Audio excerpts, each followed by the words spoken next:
Daniel Whitman stared at the framed photo on his desk. 20 years of marriage captured in a single moment at their anniversary dinner just 6 months ago. Claire's smile radiant, his arm around her shoulder, both of them looking like they'd won life's lottery.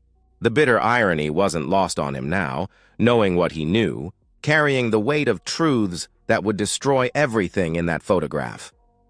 "I destroyed 2 lives in one night," he would later confess to his therapist, his voice steady as granite, "and I'd do it again. But to understand the fire, you must first understand the foundation it burned down." They'd been Oakwood High's golden couple, the project manager's son and the artist's daughter who somehow made sense together. Daniel, methodical and steady even at 17, had approached Claire with a color-coded study schedule for their chemistry class. She'd laughed, called him adorable, and kissed him right there in the library. 22 years later, that kiss had led to a colonial house on Maple Street, 2 cars in the garage, and a life that neighbors whispered about with envy. Daniel had built their stability brick by brick. His work at Thompson Construction wasn't glamorous, but it was dependable. 12-hour days managing building projects meant Claire could pursue her part-time work at the Community Arts Center, teaching pottery to retirees and hosting paint and sip nights. Their friends, mostly other couples from the neighborhood, would joke at barbecues about Daniel and Claire being relationship goals. "You two make it look so easy," their friend Connor would say. Beer in hand, watching them move around each other in the kitchen with practiced synchronization. For years, it had been easy, or at least Daniel had thought so. The changes started subtly. During their 20th anniversary dinner, the one from the photograph, Claire had checked her phone 3 times during the main course. When he'd asked about it, she'd waved him off with a dismissive gesture. "Just confirming tomorrow's class schedule," she'd explained hastily. But her thumb had moved too quickly across the screen, the practiced swipe of someone deleting messages. Then came the distant moments in bed. She'd turn away, claiming exhaustion, but he'd catch her eyes wide open in the darkness, staring at nothing. Once, mid-embrace, she'd actually sighed, not with pleasure, but with something that sounded disturbingly like resignation. Daniel had pulled back, asked if everything was all right. "Of course," she'd replied, forcing a smile that didn't reach her eyes. "Just tired. The grocery store lie started 3 months ago. Traffic was horrible, so I just came home," she'd explain, empty-handed. But the traffic app on his phone showed clear roads. "Ran into Jennifer, we grabbed coffee instead," became her Tuesday excuse. Except Jennifer had moved to Portland 6 months earlier.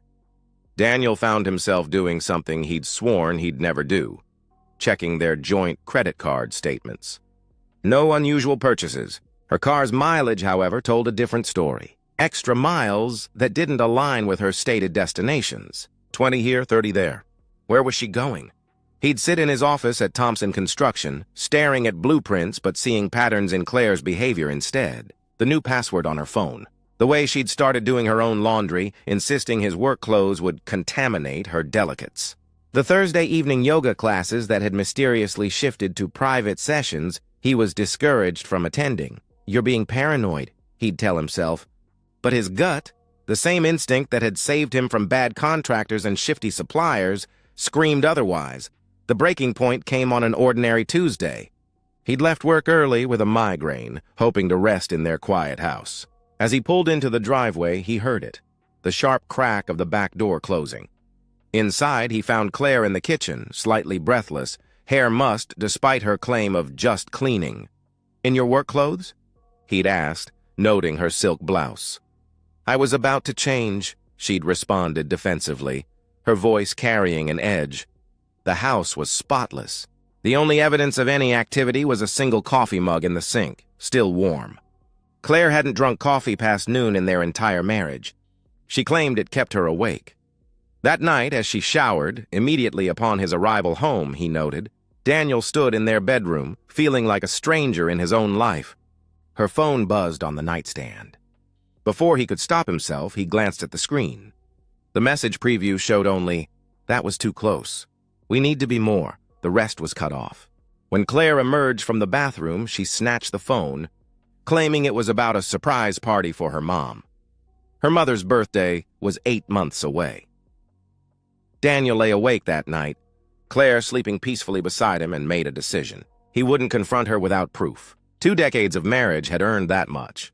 But he would find the truth, whatever it cost. His gut instinct, the one she'd always teased him about, had never been wrong about the important things. He was about to find out it was right about this, too. The cameras were smaller than Daniel had imagined. Connor, his contractor friend and sometimes drinking buddy, had installed them under the pretense of a security upgrade. "These are top of the line," Connor had explained, showing Daniel the phone app. "Motion-activated, night vision, cloud storage. Whatever you're looking for, you'll find it." Connor hadn't asked what Daniel was looking for. Good friends knew when not to push. The next 3 days were agony. Daniel went through the motions of normalcy, kissing Claire goodbye each morning, asking about her day each evening, maintaining conversations about weekend plans and grocery lists, all while knowing that cameras were recording every moment in their bedroom, living room, and kitchen. He noticed things he'd previously missed. How Claire always waited for him to leave first in the mornings. How she'd started suggesting he visit his parents more often.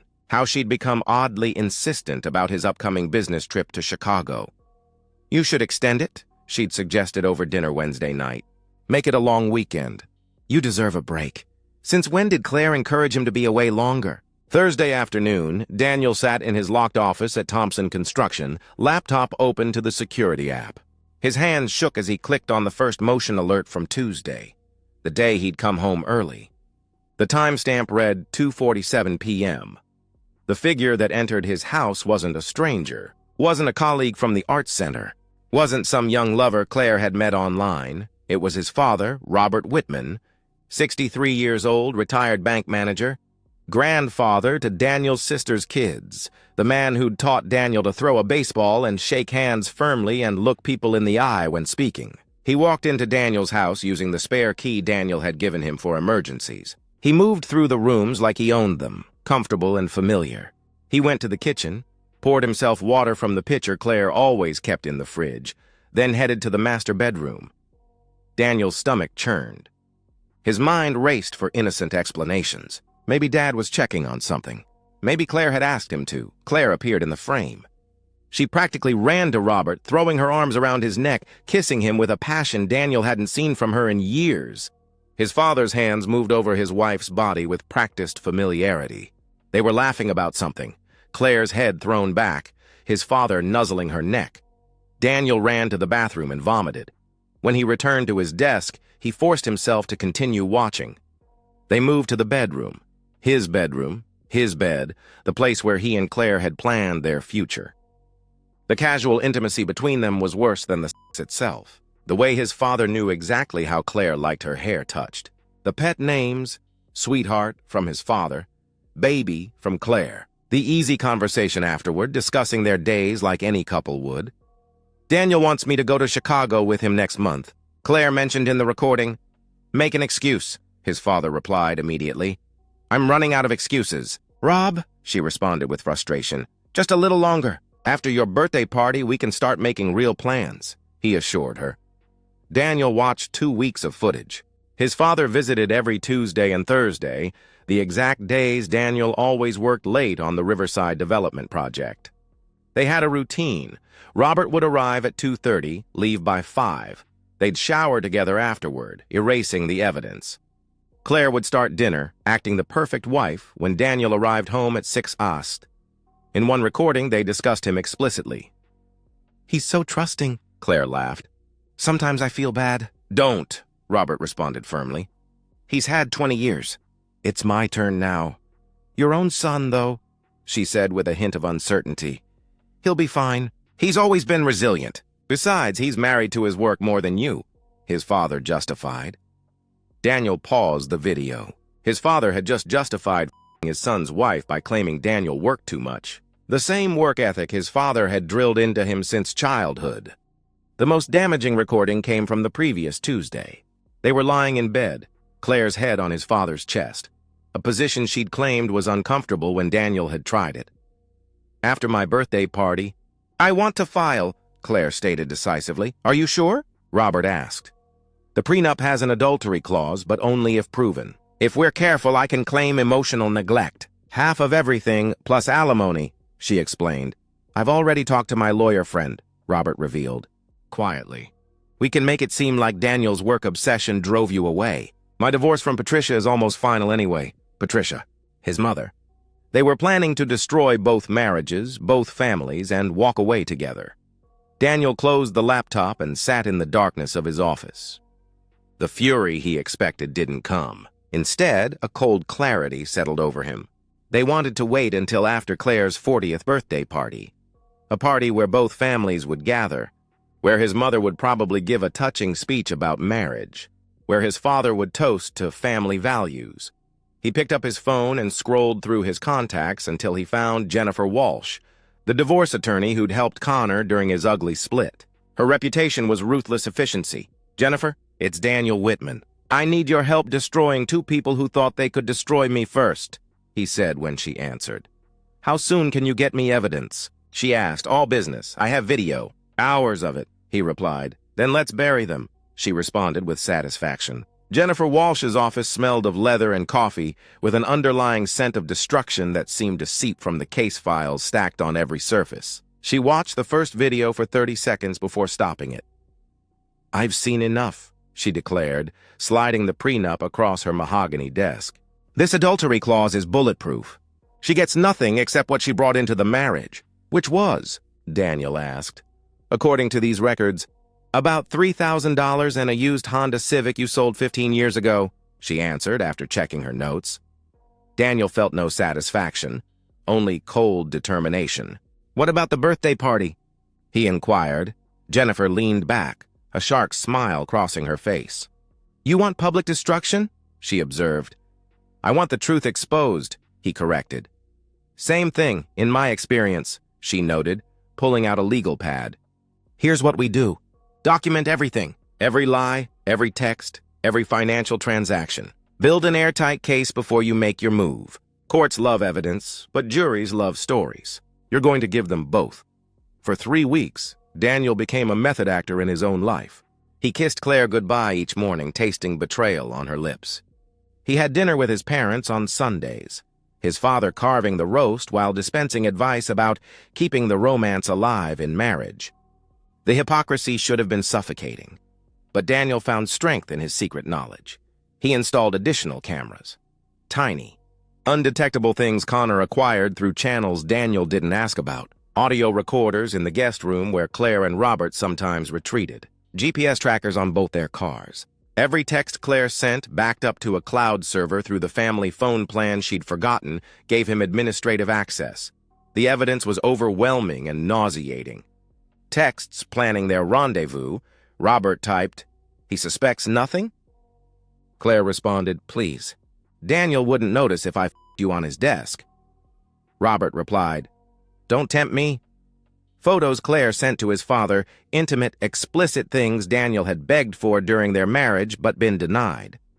"I'm not that kind of woman," she'd always told him. Apparently, she was exactly that kind of woman for his father.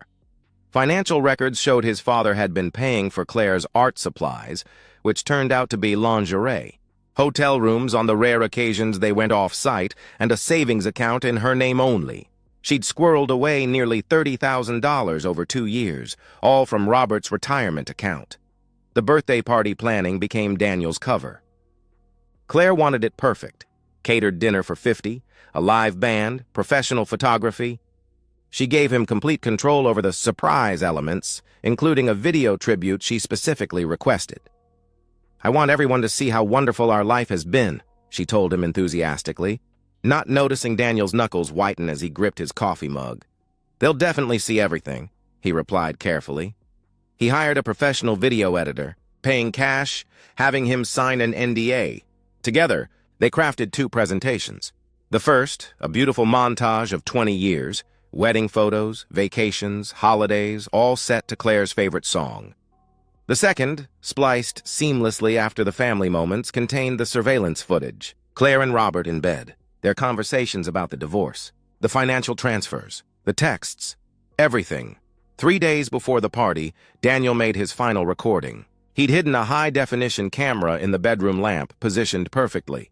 That Thursday, he texted Claire that he'd be home late, a fabricated crisis at the Riverside project. Then he parked 3 blocks away and waited. At 2:30 p.m., his father's Lexus pulled into the driveway. Daniel waited 10 minutes, then crept to his own back door, listening through the audio feed on his phone. "After Saturday, everything changes," Claire was saying excitedly. "The party?" Robert asked. "Daniel's going to Chicago Monday. I'll file while he's gone. Claim abandonment, emotional neglect. My lawyer says with my documentation of his work obsession, I'll get everything," she explained confidently. "What documentation?" he inquired. "I've been keeping a journal for 2 years. Every late night, every missed dinner, every time he chose work over me. Backdated entries to make it look like a pattern," she revealed. "Clever girl," he praised. "I learned from the best," she responded, warmly. Daniel heard his father laugh, the same laugh, from when Daniel had hit his first home run in Little League. The sound of Betrayal had a familiar tune. He drove back to his office and called Jennifer. "They're planning to file Monday," he informed her. "Then we strike Saturday." "Everything ready?" she asked. "The prenup, the evidence, the divorce papers?" he confirmed. "Signed by a judge this morning." "The beauty of irrefutable evidence of adultery," she stated with satisfaction. Daniel looked at the birthday party invitation on his desk. Gold embossed, Claire's favorite color. "Please join us in celebrating Claire's 40th birthday. A life well lived, Jennifer." "What happens after I do this?" he asked quietly. "Honestly, your life explodes. But sometimes, Mr. Whitman, a controlled demolition is better than waiting for the earthquake," she answered thoughtfully. "Saturday would be the earthquake, but Daniel would be the one setting the charges." The Oakwood Country Club had been transformed into Claire's vision of elegance. Golden light cascaded from crystal chandeliers, white roses and baby's breath adorned every table, and a string quartet played softly as guests arrived. Daniel stood at the entrance, greeting each arrival with a handshake and smile that never wavered. "Daniel!" His mother, Patricia, kissed his cheek warmly. "Everything looks beautiful. Claire must be so happy." Behind her, his father adjusted his tie, the blue one Daniel had given him last Father's Day. "Son," Robert said, clasping Daniel's shoulder. "Proud of you. 20 years is an achievement these days." "Yes," Daniel replied, meeting his father's eyes directly. Loyalty is so rare. His sister Sarah arrived with her family, her children running ahead. Claire's parents, still spry in their 70s, beamed as they entered. Friends from the neighborhood, colleagues from Thompson Construction, Claire's students from the Art Center, 53 people in total, each one about to witness history. Claire made her entrance at 7 sharp, wearing the red dress Daniel had bought her for their anniversary, the one she'd never worn for him. The room burst into applause. She moved through the crowd like royalty, accepting compliments and affection, occasionally catching Daniel's eye with what she probably thought was a loving glance. During dinner, Daniel stood to give the first toast. 20 years ago, I married my best friend. I thought I knew everything about Claire then. But marriage is about discovery, about learning who someone really is beneath the surface. Tonight, I want to share that journey with all of you." Claire dabbed at her eyes. His father raised his glass in approval. At 8:45, Daniel stood again. "Claire asked me to create something special for tonight, a tribute to our life together. I've spent weeks on this, making sure nothing was left out. This is the complete picture of our marriage," he announced. The lights dimmed. The projection screen descended. The video began. For 3 minutes, it was perfect. Wedding shots dissolved into honeymoon beaches. Their first house, that tiny apartment above the bakery. Claire's college graduation. Daniel's promotion to project manager. Thanksgiving dinners and Christmas mornings. The guests murmured appreciatively, several wiping away tears. Then the screen flickered. The first surveillance clip was gentle, almost innocent. Claire and Robert kissing in the kitchen. For a moment, the room stayed silent, processing what they were seeing. Then Claire's mother gasped loudly. The video continued. Bedroom footage time-stamped and dated. Claire and Robert's voices filled the room. "Your own son, though," Claire's voice said with uncertainty. "He's had 20 years. "It's my turn now," Robert's voice responded coldly. Chaos erupted. Claire screamed, lunging for the projector. Daniel stepped into her path, holding divorce papers. "You wanted documentation? he said loudly, ensuring everyone could hear. I have 2 years' worth. Patricia Whitman stood slowly, her face pale. She walked to Robert, who was stammering denials despite the evidence playing behind him.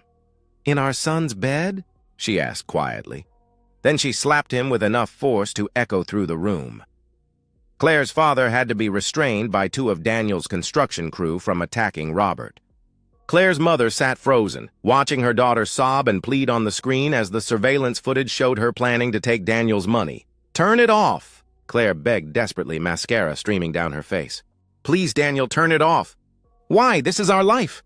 This is what you wanted everyone to see, he responded calmly. The video reached the audio from 3 days ago. Claire's recorded voice explained, I've been keeping a journal for 2 years. Every late night, every missed dinner, every time he chose work over me. Backdated entries. That's fraud, Jennifer Walsh announced from her table, having attended as Daniel's +1. Criminal fraud. Actually, the final clip was from that morning, Claire on the phone with someone. After tonight, I'm done pretending. 20 years of my life wasted on a man who loves spreadsheets more than me. The screen went dark. In the silence, Daniel handed Claire the divorce papers. Sign them now or Jennifer files criminal charges for fraud and theft. Yes, we know about the account you and my father funded, he stated firmly. Claire's hands shook as she signed, her signature barely legible through her tears. Robert, Patricia's voice cut through the room. I'm keeping the house, the retirement accounts, everything. My lawyer will contact you Monday. Mom, Sarah stepped forward, putting herself between her parents. How could you, Dad? How could you do this to Daniel? To all of us? Robert looked around the room, 53 people staring at him with disgust, horror, or fury. His golf buddies turned away. His brother shook his head. His own grandchildren looked confused and frightened. Daniel, he started desperately. No, Daniel interrupted, turning his back on his father, a gesture more violent than any punch. You're dead to me. Security arrived. Daniel had hired them specifically for this possibility. They escorted Robert and Claire out separately. Claire's parents followed, her mother supporting her father, who seemed to have aged a decade in 10 minutes. The room emptied slowly, guests unsure whether to offer condolences or congratulations. Connor stayed, as did Jennifer and, surprisingly, Daniel's mother, I suspected. Patricia admitted quietly, nursing a whiskey. Not Claire specifically, but someone. He'd been different for 2 years. Why didn't you say anything? Daniel asked. Same reason you didn't, I suppose. Hope that I was wrong? She answered sadly. Daniel looked at the empty projection screen, the ghost of his marriage still flickering in his mind. What now? He asked.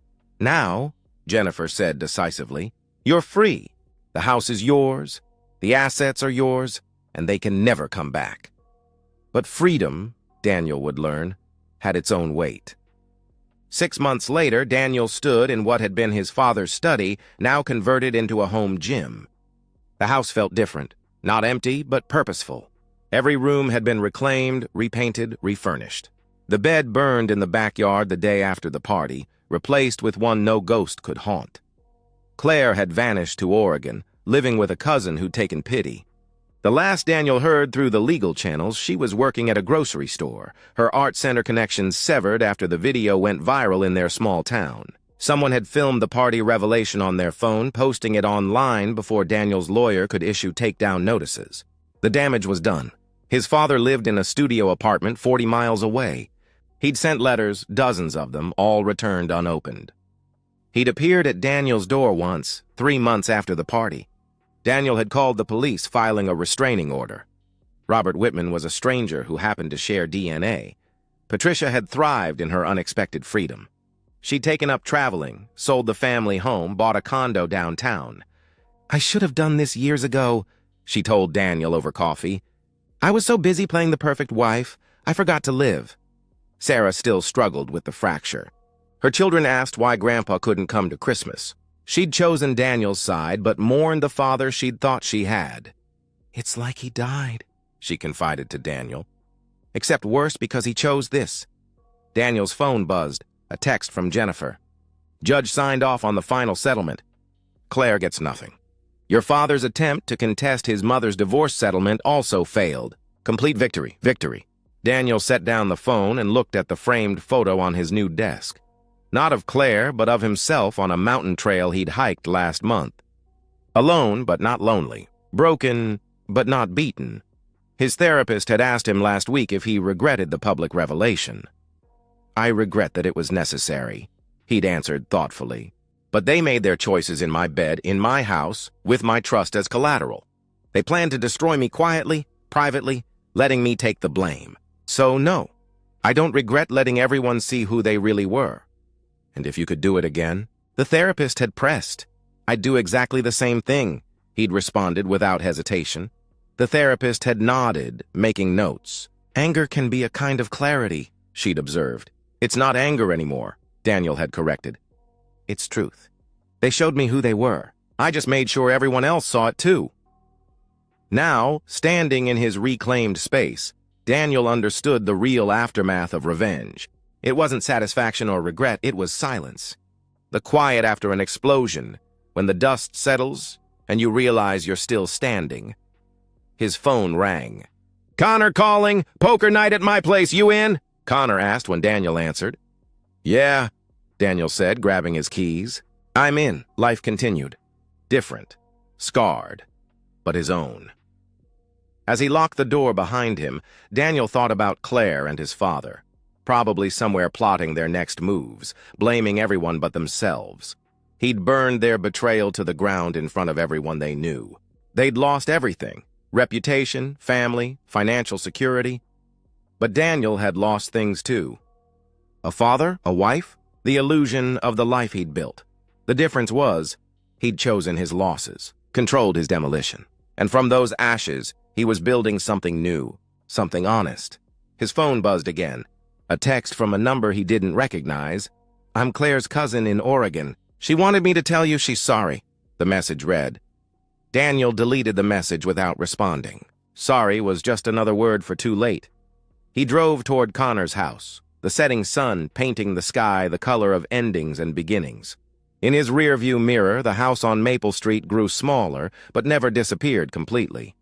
Some fires, Daniel knew, you carry with you forever. The trick was learning not to let them burn you twice. He'd destroyed 2 lives in one night. And given the same choice, the same betrayal, the same 20 years of lies sleeping beside him, he'd light the match again, without hesitation, without regret, just with better cameras. And so, we've reached the end of today's story. Was it what you expected, or did it take a twist you didn't see coming? I'm curious to hear your thoughts. Share them in the comments below, and let's get a conversation going. If this story kept you hooked, make sure to hit that like button. And if you're new here or just haven't subscribed yet, now's the perfect time to join our community. I bring you fresh, captivating stories every day, so click that subscribe button and turn on notifications so you never miss out. Thanks for watching, and I'll see you in the next one.